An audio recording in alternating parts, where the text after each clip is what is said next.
Okay, I wanted to go over a little bit more about the periodic table, and we're going to cover more about periodic trends, but to kind of clarify a few things about metals and nonmetals and the kind of thing. So here's a pretty standard periodic table here, and I need to follow the cursor here. So the simplest element, hydrogen here, and it's right now it's listed in what's known as the alkali metals. So here are the alkali metals, and some of these names come from the alchemists. So alchemists, they try to turn lead and other base metals into gold. And alkali means basic. So like an alkaline battery means a basic battery.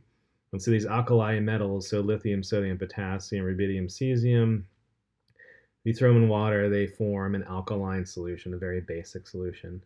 The elements in the alkalis tend to form +1 ions. They're very soluble. The alkaline earths, next one over, these are also alkaline, but they tend to be less soluble. So when you mix two solutions together, you can get a precipitate. So that's where the earth comes in. It has dirt. So the earth, wind, fire, water, the precipitate dirt is coming out. So that's the alkaline earth. And the other elements that we have named are over here the noble gases. So here, noble gases, they tend to be unreactive. They all can react. Even helium can react. They're not inert. They are noble. They are generally speaking unreactive, and they're very stable because their electronic configuration is very stable. And then when here, fluorine and family, family are the columns. These are known as the halogens. They're known as salt forming. So these tend to form -1 ions. So it all comes back to the noble gases. So lithium tends to lose an electron to be like helium, and sodium loses an electron to be like neon. Likewise, beryllium tends to lose 2 electrons to be like helium, and magnesium loses 2 electrons to be like neon. So it all gears towards the stable electron configurations there. And also, you can see, oh, the thing's a little slow. Um, there's this step ladder here. So what's going on here? Well, everything to the left, down here too. So this block here is actually right here. These are all metals. Okay, these are all metals. And the properties of metal is they're ductile, which means they're bendy. They have a certain type of metallic bond it's a bunch of nuclei and electrons flow between them. And also they tend to be good conductors of heat and electricity. Then you have the nonmetals over here. So these are not in noble gases, they're nonmetals, so is hydrogen. These tend to be brittle. They tend to form covalent bonds with each other, and they also tend to be more insulators. Okay, and this is a general trend. Carbon actually, diamond has a very high thermal conductivity, and graphite can conduct electricity. So there are exceptions. Then you have these areas here. These are known as the metalloids or semiconductors or sort of conductors.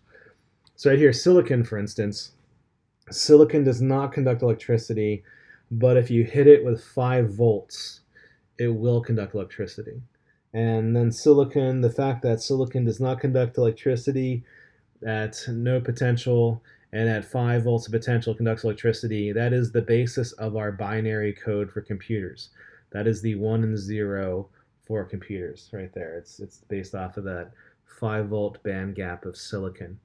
And other elements of boron, silicon, germanium, arsenic, antimony, tellurium, and acetine all are sort of metallic-like. They look they're kind of like a metal, but they're not.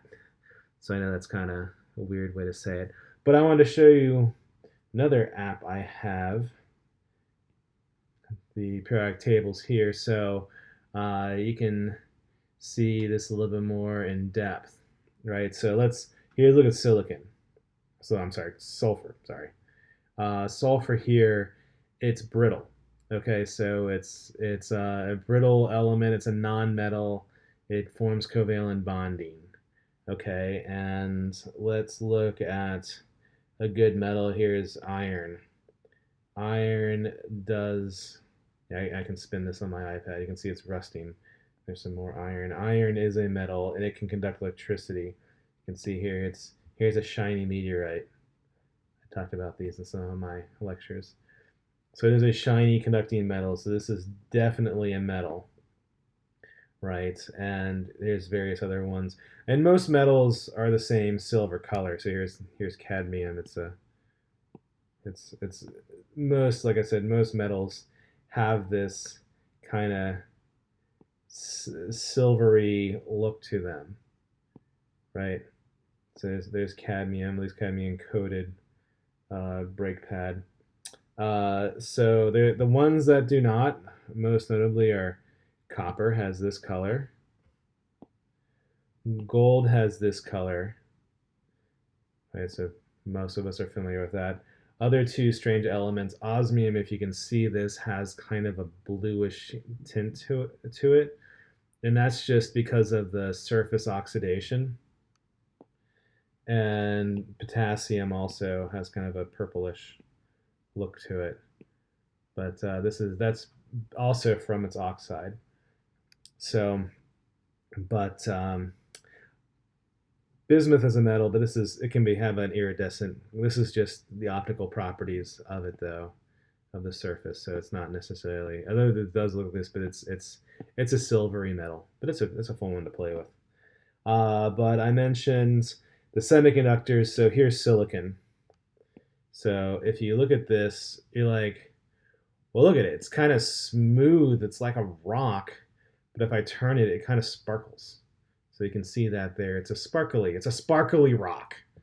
So it's kind of like a metal, and it's kind of not like a metal. You can really polish it, right? So then this really looks like a metal, right? You can polish anything though. So it's kind of both, right? Here's some high purity silicon.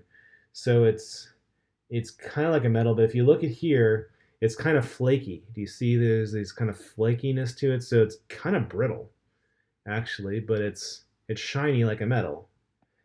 So that's what I mean by a metalloid. It's kind of both a metal and a non-metal kind of thing. It's kind of weird.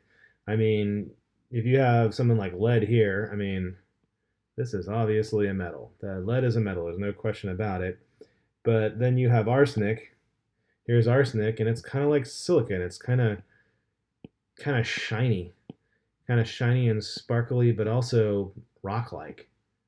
I mean, that's what I mean by metalloid. It's kind of kind of metallic kind of thing. So let me go back to the periodic table here. So these are the metalloids here, and then here, including hydrogen, are the nonmetals, and then here, everything to the left of this line are the metals. So the metals. So the properties of metals, they're ductile. They tend to be good conductors of heat and electricity. And properties of nonmetals, they tend to be insulators, both heat and electricity, with a few examples or exceptions to that. And they tend to form covalent bonds. Metallics well, metals and nonmetals tend to form ionic bonds, and metals tend to form metallic bonds between them. Is that true for everything, all cases? No. Metals can form covalent bonds with other metals. They can do that, and metals can form covalent bonds with nonmetals, but that's just the trend. I don't like to give you half truths. I'd rather tell you the whole truth. I'm not aware of any circumstances where well, I guess hydrogen has a metallic bond. At least we've hypothesized. We think that hydrogen has a metallic bond. We haven't seen it yet, but generally speaking, you don't see too much of a metallic bond. You could argue that the graphite form of carbon is kind of like a metallic bond. It's different, but okay. So I just wanted to give you kind of a brief overview of some of the elements and just a brief talk about the periodic table. Oh, and also trends. These tend to form +1. These tend to form +2. These tend not to react. These form -1. These form -2. These form -3. These can go either way, plus or minus. At least carbon silicon tends to go more towards the bonding with the negative, though. Boron is kind of its own category. Aluminum tends to form +3 ions, though. So, okay. And we will move on to chapter 3 from here on out. So see you at chapter 3.